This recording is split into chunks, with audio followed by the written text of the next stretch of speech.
Kita akan belajar dari firman Tuhan tentang arti pernikahan, saudara. Di dunia ini tidak ada buku selain kitab suci kita yang menuliskan tentang pernikahan begitu detail, rinci, jelas. Saya ulangi lagi. Diperkirakan di dunia ini sekarang ada kira-kira 5 juta judul buku. Bayangkan. Bukan 5 juta buku ya, 5 juta judul buku. Itu kurang lebih. Dari sekian juta judul buku itu, hanya yang namanya kitab suci Injil ini yang menuliskan aturan-aturan pernikahan begitu teliti. Kalau orang Jawa bilang begitu jelimet, dirinci. Nah, saya akan tunjukkan hal-hal penting yang hari ini kita harus tahu. Maka kalau semua kita dalam hidup ini menuruti apa yang diatur dalam kitab suci ini, percayalah tidak akan ada pernikahan yang akan kacau. Tidak mungkin. Karena aturannya itu jelas sekali. Juga kitab suci kita adalah satu-satunya kitab di dunia ini, satu-satunya buku di dunia ini yang memberitahukan mengapa orang itu harus menikah. Semua kitab suci agama apa saja ada ritual perkawinan, ada. Tapi yang di kitab suci kita ini ditunjukkan dengan jelas mengapa orang itu menikah dan mengapa pencipta alam semesta begitu sibuknya ngurus pernikahan. Saudara, aturan negara sebuah bangsa atau politik itu baru ada di Kejadian pasal yang ke-18. Bayangkan, dari awal firman Tuhan ini ditulis, Bapa di surga tidak membuat dan tidak memberi peraturan dan hukum apa saja, tapi hukum perkawinan diberikan nomor 1 di kitab suci. Sebelum ada hukum apapun juga, belum ada hukum tata negara, ekonomi, pendidikan, kesehatan, belum ada militer, belum. Tapi keluarga nomor 1. Bahkan saya bisa menemukan topik terhebat dari 66 kitab yang kita punya dari Kejadian sampai Wahyu. Itu 83 sekian persen itu Tuhan berfirman tentang perkawinan. Betapa hebatnya. Anak-anak muda dengarkan ini. Dan bagi kita yang sudah menikah, maaf kalau saya berkata ini, seandainya setelah sekian tahun kita menikah dan sampai hari ini muncul kata-kata, maaf jangan ada yang marah. Kalau ada orang tanya, bagaimana keluarga kalian? Ya, ini cuma demi anak-anak saja. Saudara, kalau ada suami istri yang bicara seperti itu, berarti rumah tangganya sedang bermasalah. Ya, demi anak-anak saja. Artinya sudah gak ada lagi kasih dalam keluarga itu. Mau cerai cuma malu, tapi hanya demi anak-anak itu saja. Hari ini rendahkan hati kita masing-masing, hormati firman Tuhan, ikuti aturannya. Pasti rumah tangga kita akan pulih lagi. Tidak ada hukum sehebat itu. Itu sebabnya Leo dan Lina pegang buku yang satu ini sebagai panduan dalam hidup saudara. Saya beri ilustrasi begini, saudara. Berapa banyak kita bangsa Indonesia bisa beli barang-barang elektronik, barang-barang computerized yang mahal-mahal, tapi seringkali barang-barang itu yang seharusnya kita beli untuk mensejahterakan hidup kita malah ngerepoti kita. Dikit-dikit ke tukang servis, bentar-bentar ke tukang servis. Kenapa? Jawabannya gampang. Sebab kita ini dijajah Belanda, bukan dijajah Inggris. Nah, rata-rata buku petunjuk barang-barang elektronik dan komputer itu bahasa Inggris. Kita bisa beli tapi nggak bisa baca. Maaf jangan tersinggung dulu ya.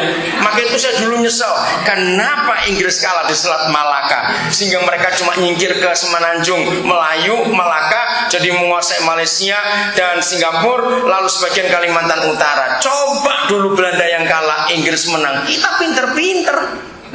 Nah, ini cerita zaman dulu. Jadi kalau kita beli barang-barang itu nggak pernah kita baca baik. Contoh, jangan tersinggung saya ngomong ini. Siapa punya handphone yang harganya jutaan rupiah? Itu handphone itu fungsinya waduh banyak sekali. Cuma karena kita nggak mau baca petunjuknya, handphone mahal itu cuma dipakai telepon dan SMS saja. Ngerti contoh ini? Kenapa? Seringkali barang-barang itu jadi merepoti kita karena kita nggak ngerti makainya bagaimana, asal pakai saja. Sebentar rewel yang ini jebol itunya, tukang servis lagi. Seperti itu hidup pernikahan kita. Kalau hidup pernikahan kita sering banyak rewelnya istilahnya, berarti kita kurang teliti pelajari petunjuknya. Ayo ngaku, katakan amin. Kalau kita membaca petunjuknya baik-baik, wah itu luar biasa. Saya beri contoh kecil saja. Coba kita lihat, hebat sekali Papa di surga itu.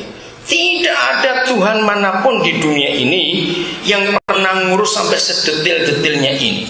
Nanti kita akan menemukan bagaimana surga itu sangat perhatian, prihatin, dan sangat memikirkan pernikahan. 1 Korintus 7. Di Alkitab ibu bapak saudara judulnya apa? Ayo, yang Alkitab tentang apa? Perkawinan. Lihat ini luar biasa. Biar pengantin yang baca ini dengarkan tentang perkawinan. Ini pembahasan yang luar biasa. Nah, untuk pengantin lagi baca ayat 3, nanti untuk pengantin perempuan baca ayat 4. Kita dengarkan firman ini. Demikian firman Tuhan, hendaklah suami memenuhi kewajibannya terhadap istrinya, demikian pula istri terhadap suaminya. Terus, ayo ayat 4. Istri tidak berkuasa atas tubuhnya sendiri, tetapi suaminya. Demikian pula suami tidak berkuasa atas tubuhnya sendiri, tetapi istri. Nah, ayat 5 kalian baca bersama-sama. 1, 2, 3. Janganlah kamu saling menjauhi, kecuali dengan persetujuan bersama untuk sementara waktu, supaya kamu mendapat kesempatan untuk berdoa. Sesudah itu hendaklah kamu kembali hidup bersama-sama, supaya iblis jangan menggodai kamu, karena kamu tidak tahan bertahan. Ibu bapak saudara-saudara, sangat kagum kita kepada pencipta alam semesta itu. Sampai urusan tempat tidur dia perhatikan dengan aturan ini. Leo dan Lina, masalah hubungan suami istri di bangsa apapun juga di dunia ini, 2 orang suami istri dalam masalah yang satu ini tidak pernah bisa siap bersama-sama. Saudara dengarkan, hampir 90% masalah rumah tangga semua orang di dunia, yang Kristen maupun yang tidak, itu masalah tempat tidur.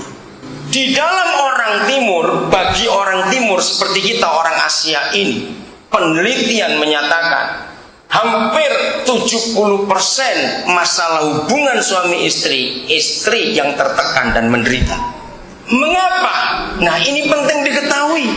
Saudara, hebat sekali firman ini. Ingat suami istri, dalam satu hal ini tidak mungkin 2 orang itu selalu siap bersama-sama. Itu tidak mungkin.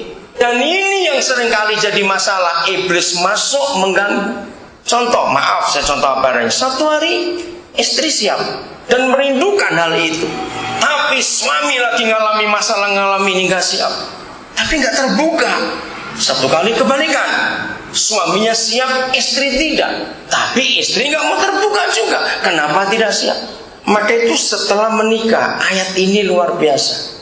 Tubuh suami itu bukan milik suami lagi, tapi milik istrinya. Tubuh istri bukan milik istrinya lagi, tapi milik suaminya. Kalimat terakhir ayat 5 itu penting, supaya setan jangan punya keuntungan di pernikahan. Kapan setan punya keuntungan di pernikahan kita? Anak-anak muda harus tahu ini. Ketika kita dua nggak pernah jujur. Kita akan bahas banyak urusan tempat tidur dari firman Tuhan. Sore itu hebat sekali kitab suci ini. Jadi Leo dan Lina dan semua kita juga, Belajarlah terbuka. Kalau yang satu siap, yang satu tidak. Yang tidak siap harus cerita. Kenapa nggak siapnya? Saya bilang pokoknya enggak.